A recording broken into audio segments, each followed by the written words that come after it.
আজকের এই ভিডিওটি অনেক গুরুত্বপূর্ণ। আজকের এই ভিডিওতে আমরা শিখব যে কোরআনুল হাকিম কিভাবে আপনি দ্রুত টেনে টেনে রিডিং পড়া শিখতে পারবেন। কারণ অনেকেই হয়তো কোরআনুল হাকিম পড়তে পারেন কিন্তু সহি শুদ্ধভাবে রিডিং পড়া পড়তে পারেন না। তাই আজকের এই ভিডিওগুলো যদি আপনি দেখেন তাহলে অবশ্যই আপনি অতি অল্প সময়ে পবিত্র কোরআনুল হাকিম রিডিং পড়া শিখতে পারবেন। তাই অবশ্যই ভিডিওটি শেষ অবধি ধৈর্য সহকারে দেখতে থাকুন। তার আগে ছোট্ট একটি রিকোয়েস্ট করব, আমার এই চ্যানেলটি সাবস্ক্রাইব করুন। তো চলুন আমরা ভিডিওটি শুরু করি। বিসমিল্লাহির রহমানির রহিম। আমি গত পর্বের মধ্যে এই সূরাতুল বাকারার 101 নং আয়াত পর্যন্ত আলোচনা করছিলাম। আজকে আমি 101 নং আয়াতের পর থেকে আলোচনা করব। যদি আপনি সেই পর্বটি না দেখে থাকেন ডেসক্রিপশনে লিঙ্ক দিয়ে দিব, আপনি সেখান থেকে দেখে আসবেন। তাহলে কিভাবে পড়ব? ওয়াত্তাবাউ, হ্যাঁ কিভাবে পড়ব? ওয়াত্তাবাউ মা তাতলুশ শায়াতিনু, হ্যাঁ কিভাবে পড়ব? ওয়াত্তাবাউ। দেখুন আইনের মধ্যে কিন্তু এক আলিফ টানতে হবে, কারণ পেশের পরে যখন এরকম ওয়াও সাকিন দেখবেন তখন এক আলিফ টানতে হয়। এখন অনেকেই আবার প্রশ্ন করতে পারেন, হুজুর আমরা অনেক সময় এরকম আলিফ দেখি, সেই আলিফগুলো কেন পড়া হয় না? দেখুন এই আলিফগুলো শুধুমাত্র লেখার সময় আসবে, পড়ার সময় আসবে না। কারণ আরবি শব্দ কোনো একটা বহুবচন বোঝানোর পরে এরকম একটি আলিফ লেখানো হয়, এজন্য শুধু আলিফটা লেখার সময় আসবে, পড়ার সময় আসবে না। তাহলে ওয়াত্তাবাউ, এরপরে মা তাতলুশ, মিমের মধ্যে টান দিব, জবরের পরে খালি আলিফ, তাহলে মা তাতলুশ শায়াতিনু। এই যে ইয়ায়ের উপরে খাড়া জবর, আমি গত পর্বের মধ্যে একটি নিয়ম বলছিলাম যে হরফের উপরে এরকম খাড়া চিহ্ন, ওই হরফটি এক আলিফ টানতে হবে। তাহলে মা তাতলুশ শায়াতিনু, এরপরে আলা, আইনটা পড়ার সময় গলার মধ্যে চাপ দিয়ে পড়লে আইনটা সহি শুদ্ধ উচ্চারণ হবে। তাহলে আলা মুলকি সুলাইমানা, কীভাবে পড়ব? আলা মুলকি সুলাইমানা। এখন যদি আমরা এখানে ওয়াকফ করি তাহলে আলা মুলকি সুলাইমান, তখন নুনের উপর এই জবরকে বাদ দিয়ে দিব। এখন অনেকেই প্রশ্ন করতে পারেন, হুজুর আয়াতের মাঝখানে এই ছোট্ট হরফগুলো কী জন্য লেখা হয়? আয়াতের মাঝে যখন এরকম ছোট্ট কিছু হরফ দেখবেন তখন আপনি সেখানে চাইলে ওয়াকফ করতে পারবেন, আর যদি ওয়াকফ না করেন তাহলে মিলিয়েও করতে পারবেন। এই শব্দগুলো দিয়ে আপনাকে কমা বোঝাচ্ছে। তাহলে কিভাবে পড়ব? আলা মুলকি সুলাইমান, আমি এই জায়গার মধ্যে ওয়াকফ করছি। এরপরে ওয়ামা কাফার, কীভাবে শিখব? ওয়ামা কাফার, অনেকেই রজবর রা পড়ি, যদি রজবর রা পড়ি তাহলে পড়াটা সহি শুদ্ধ হবে না। কিভাবে পড়ব? ওয়ামা কাফার সুলাইমানু, হ্যাঁ কিভাবে পড়ব? সুলাইমানু।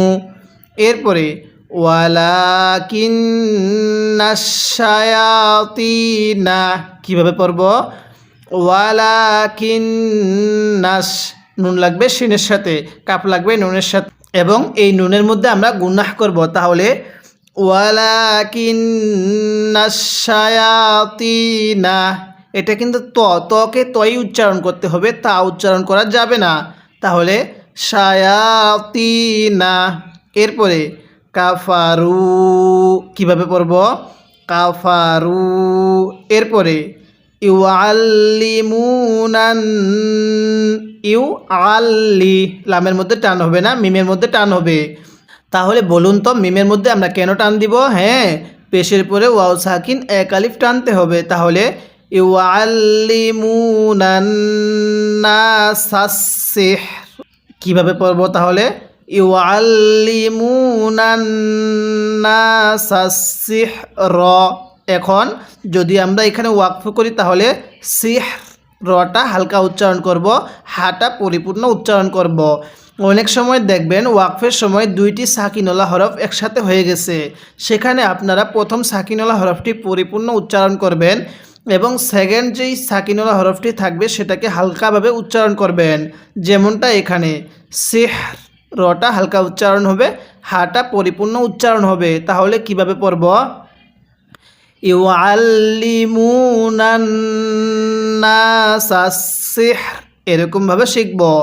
আমি কিন্তু আপনাকে পূর্বে পুরো নুরানি কায়দাটা এরকমভাবে পর্ব আকারে বানান করে তাজবিদ সহকারে উচ্চারণ করে শিখিয়েছি। এরপরে আমি আপনাকে আমপারা শিখিয়েছি। এখন আমি আপনাকে পবিত্র কুরআনুল হাকিম বানান করে রিডিং পড়া শেখাচ্ছি। তাই অবশ্যই যদি আপনি আমার পূর্বে সেই পর্বগুলো না দেখে থাকেন, আমি ডেসক্রিপশনে লিঙ্ক দিয়ে দেব, আপনি সেখান থেকে গিয়ে দেখে আসবেন। যদি আপনি চান, আপনি আলিফ বা তা থেকে শুরু করে কুরআনুল হাকিম শেষ পর্যন্ত রিডিং পড়া শিখতে চান, অবশ্যই এই চ্যানেলের মধ্যে আপনি শিখতে পারবেন। তাই অবশ্যই আপনি এই চ্যানেলটি সাবস্ক্রাইব করে রাখবেন। এরপরে কিভাবে পড়ব? ওয়ামা, মিমের মধ্যে আমরা 3 আলিফ টান দিব। মদের হরফের উপর এরকম চিকন চিহ্ন, এরপরে লম্বা হামজা থাকলে সেখানে 3 আলিফ টানতে হবে। তাহলে ওয়ামা উনজিলা। দেখুন, নুন সাকিনটা আমরা অনেকেই পড়তে পারি না। নুন সাকিনের পরে যদি ইকফার হরফ থেকে কোনো একটি হরফ যদি এই নুন সাকিনের পরে থাকে, তাহলে নুন সাকিনটাকে গুন্নাহ করে পড়তে হবে।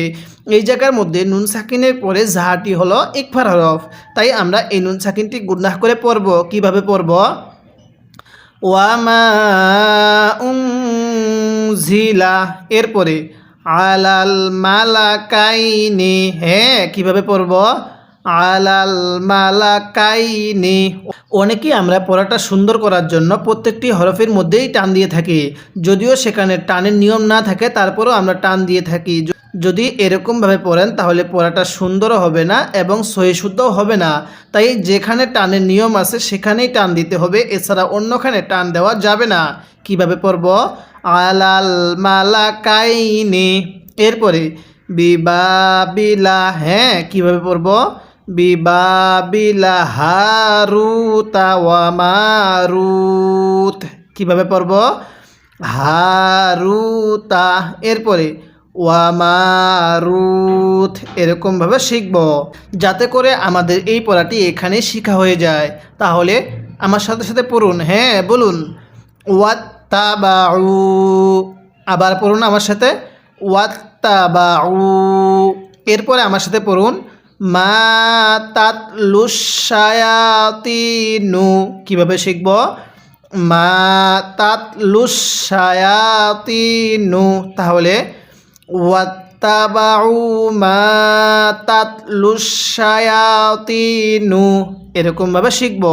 এরপরে আমার সাথে পড়ুন। আলা মুলকি। হ্যাঁ, পড়ুন।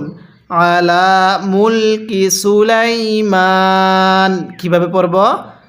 আলা মুলকি সুলাইমান। আমার সাথে পড়ুন। ওয়াত্তাবাউ মা তাতলুশ শায়াতিনু আলা মুলকি সুলাইমান, এরকমভাবে পড়ব। এরপরে ওয়ামা কাফার, পড়ুন। ওয়ামা কাফার, এরকমভাবে পড়ব। যদিও আপনার একটু কষ্ট হয়ে থাকে, তারপরও আমি বলবো আমার সাথে পড়ার চেষ্টা করবেন। সুলাইমানু, পড়ুন। ওয়ামা কাফার সুলাইমানু। এরপরে পড়ুন।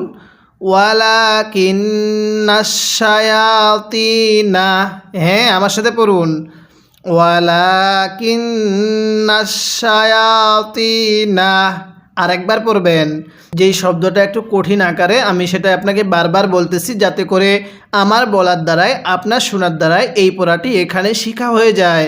তাহলে ওয়ালাকিন্নাশ শায়াতিনা কাফারু। এরপরে আমার সাথে পড়ুন। ইউআল্লিমুনান নাসাস সিহর। আমার সাথে পড়ুন। ইউআল্লিমুনান, এরপরে পড়ুন নাসাস সিহর। আরেকবার পড়ুন। ইউআল্লিমুনান নাসাস সিহর, এরকমভাবে শিখব। এরপরে আমার সাথে পড়ুন। ওয়ামা উনজিলা। হ্যাঁ, আমার সাথে পড়ুন। ওয়ামা উনজিলা।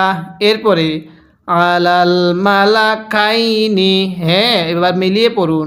ওয়ামা উনজিলা আলাল মালাকাইনি, এরপরে বিবাবিলা হারুতা, হ্যাঁ পড়ুন, বিবাবিলা হারুতা ওয়া মারুত, হ্যাঁ পড়ুন, বিবাবিলা হারুতা ওয়া মারুত, এরকমভাবে শিখব। এবার আমি এই লাইনের শুরু থেকে এই শেষ পর্যন্ত একবার রিভিশন দিব, আর আপনি শুধু মনোযোগ সহকারে শুনবেন, এবং এই 3 লাইনের মধ্যে যদি আপনার কোনো একটি ভুল হয়ে থাকে তাহলে সেই ভুলটিকে আপনি শুদ্ধ করে নেবেন। তাহলে কিভাবে পড়ব? ওয়াত্তাবাউ মা তাতলুশ শায়াতিনু আলা মুলকি সুলাইমান, এরপরে ওয়ামা কাফারা সুলাইমানু ওয়ালাকিন্নাশ শায়াতিনা কাফারু। এখন যদি আয়াতের মাঝখানে দম ছাড়তে হয় তাহলে পূর্বের আরেকটি শব্দ থেকে আমরা মিলিয়ে পড়ব। কিভাবে পড়ব? ওয়ালাকিন্নাশ শায়াতিনা কাফারু ইউআল্লিমুনান নাসাস সিহর, এরকমভাবে শিখব। এরপরে ওয়ামা উনজিলা আলাল মালাকাইনি বিবাবিলা হারুতা ওয়া মারুত, এরকমভাবে শিখব। যদি আপনি আমার প্রত্যেকটি পর্ব ধারাবাহিকতাভাবে নিয়মিত দেখতে পারেন তাহলে ইনশাল্লাহ আপনি দ্রুত সহিশুদ্ধভাবে কুরআনুল হাকিম রিডিং পড়া শিখতে পারবেন, এবং কুরআনুল হাকিম পড়ার জন্য যেই সমস্ত বেসিক নিয়ম শেখা অত্যন্ত জরুরি তাও আপনি শিখতে পারবেন। তাই অবশ্যই আপনি আমার এই চ্যানেলটি সাবস্ক্রাইব করবেন। এই চ্যানেলটি সাবস্ক্রাইব করলে পরবর্তী পর্বগুলো সবার আগে আপনি পেয়ে যাবেন, এবং এই ভিডিওতে একটি লাইক দিয়ে দিবেন যাতে করে এই ভিডিওটি আরও মানুষের কাছে পৌঁছে যায়। আজকে আমরা এই সূরাতুল বাকারার এই 101 নং আয়াতের এই পর্যন্ত আলোচনা করলাম। পরবর্তী পর্বের মধ্যে আমরা এরপর থেকে আলোচনা করব।